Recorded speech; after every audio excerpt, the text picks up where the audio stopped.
doctor is in the house with some tips on how to get nipped and tucked the right way.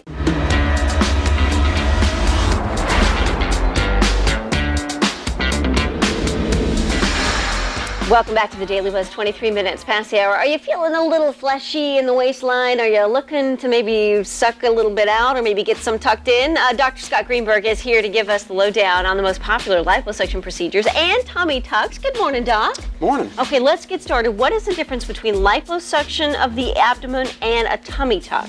Well, basically liposuction deals with only the fat.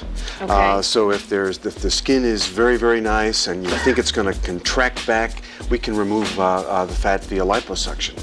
However, if there's extra skin, if there is looseness of the abdominal wall, such as from weight gain or multiple pregnancies, then we really need to do a tummy tuck that removes the excess skin and tightens things up with a series of sutures. Okay, so who is a good candidate for liposuction and how many areas can be treated at one time? Well, basically good candidates for liposuction are good candidates for cosmetic surgery. They have a good general medical health. They have, again, only excess fat. The skin's good, the abdominal wall is fine. They're a great candidate for liposuction. In terms of how many areas can you treat at one time, that really just depends on where you are, what state you are. Florida has some pretty strict laws about what you can do in an office. You can pretty much do what you want to do in a hospital, but there are, I think, excesses that we would say are probably not safe in terms of a volume amount rather than number of areas. Okay, here's the big question. After the liposuction, will the fat ever come back? Great question. Great question. The point is that when you gain weight, the cells there actually increase in size. You don't gain numbers of cells. So when liposuction is done, the cells are removed. Okay.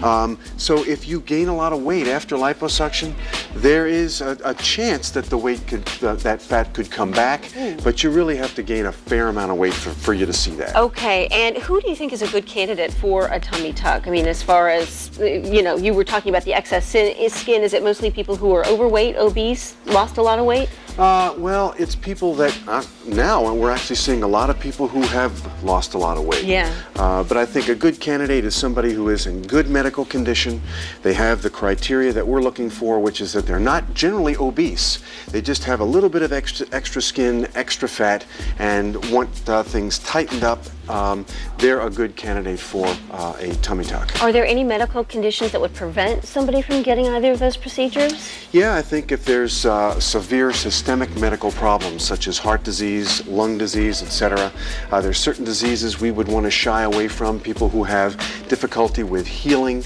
Another relative contraindication might be diabetes. The biggest one out there, though, probably for many people, is smoking. Oh, yeah. That's going to be a relative contraindication that prevents us from doing large areas of skin removal, such as facelifts, tummy tucks, and a lot of us will ask patients to stop. All right, Dr. Greenberg, thank you so much. For more information on finding a plastic surgeon or to ask Dr. Greenberg a question about cosmetic surgery or plastic surgery, you can go to our website, dailybuzz.tv.